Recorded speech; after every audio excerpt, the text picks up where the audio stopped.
Near me searches. If you have a store or brick and mortar, then it makes perfect sense to set up a Google My Business profile and optimize for a near me search. But what if your business is the blog? Should you still try to optimize for a near me search? That's what we're going to talk about this week. My name's Leslie Peterson, and I help professional bloggers tackle their business consistently and with a plan. Less rat race, more cheese. So there's a lot of variables to the near me search, and you might experience something different than what we talk about today. If so, that's awesome. What I'm going to share with you is what we've seen over the last decade and having ranked for over 19,000 near me searches. We're going to talk about when to use it, when not to use it, and some weirdness that occurs when you begin to use it. You'll want to use the near me search term when you know that people are looking for that something in your area, but the search volume along with your city name is really low. Let's say Chinese food or plant nurseries or gyms in the area. Now, how do you know that people are looking for those terms? I've told you in the past, we do not want to rely on intuition. So if SEMrush is saying that the search term's low, why would we want to still consider writing for this term? And that's purchase power. So in the examples that we just talked about, there are a lot of Chinese restaurants in my area, a lot of plant nurseries, and a lot of gyms. So even if SEMrush is telling me that the search term for Chinese food in Lakewood, Colorado is really low, I know that there couldn't be this number of Chinese restaurants in the area if people weren't really interested in it. So that's your first indicator that you should look into the near me search term. Today, we're going to talk about nature centers near Atlanta. So there are 13 that are true nature centers, plus a few more that fall into the genre because they're preserves or whatnot. Let's look at our Google Analytics for this term. I've had 1,500 page views to this post over the last 12 months. It's a post that's not going to make me rich, but nature centers rarely change, so it's consistently a great source of revenue without a lot of upkeep, in this case for 5 years now. It's also a good example and the one that we're going to use today. In SEMrush, the terms I would generally gravitate toward for this term have volumes of just 10 and 20. So let's say I ranked number 1 for both of these terms. 30 times 12 months gives me 360 people a year searching for this term. We know that about 0.32 people click through on position 1, and that's 115 page views a year. If you recall, we had 1,500 page views last year, so what's the discrepancy? Here are the terms that this post ranks on. Since it's optimized for nature centers near me, we tend to wobble back and forth between position 1, 2, and 3 regularly. Today for this recording, it's number 1. The volume is 12,100 per year. So if we go with the same math we just talked about, I should be seeing 3,872 clicks a month for this term. But again, we're seeing far less than that. Who else is ranking for this term? Me in Atlanta, Kansas City, Lansing, Cincinnati, Maryland. In fact, I'm currently in Denver as I'm recording this and did a search for nature centers near me.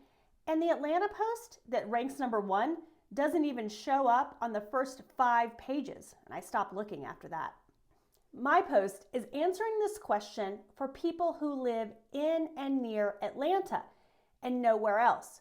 Google's only serving this up to people who are searching for nature centers near me when they're near or proximate to Atlanta and nowhere else. We're using it because there's a demand for the information, but I have to understand that it's not returning this result to everybody in the country.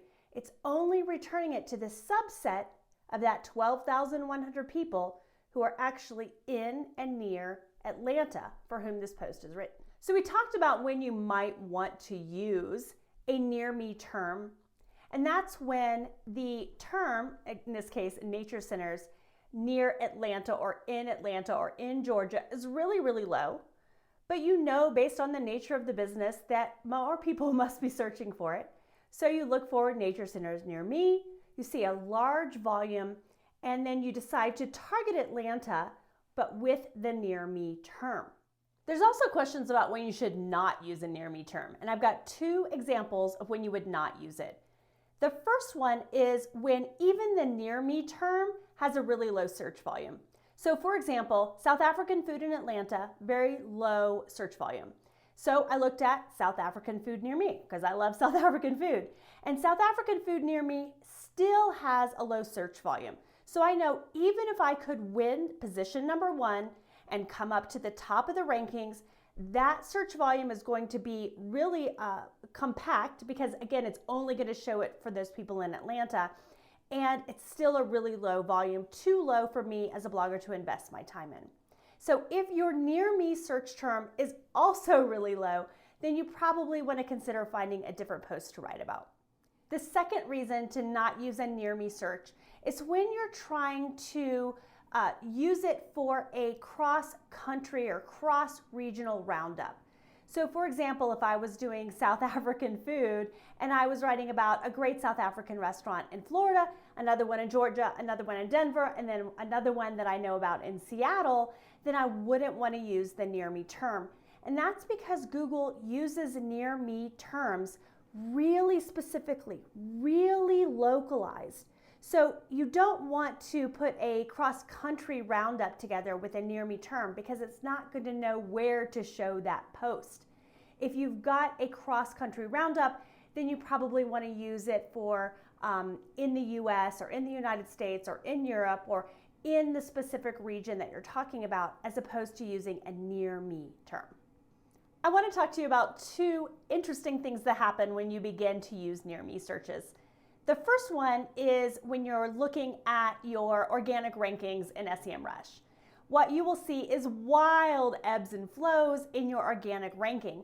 And that's because near me searches tend to have really high search volume, super high, 12,000 for nature centers, even though we're only getting 1,500 hits a year from that term. SEMrush thinks that we're getting a portion of 12,000 hits a month. And that's because they don't take into account that the near me search is very localized.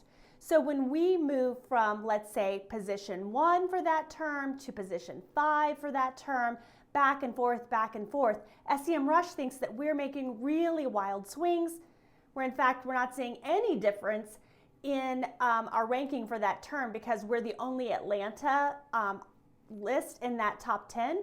So regardless of whether we're 1 nationally or 10 nationally, we're always 1 in Atlanta and we're always getting traffic as if we're 1, but it's a small portion of what they think position 1 is. So again, if you begin to write for near me terms, you'll see big ebbs and flows in your SEMrush organic ranking. Don't worry, don't feel icky in your belly. Everything's fine. You just need to know to expect it. The second thing I want you to know is that near me is almost always a transactional term, because when someone does a search for near me, it really implies that they're ready to pull the trigger. They're ready to get South African food. They're ready to go to the nature center. They're ready to go to that gym. So it makes the ideal candidate for featured listings if you're a blogger. So if you haven't checked out our featured listings video, this is the time to do it.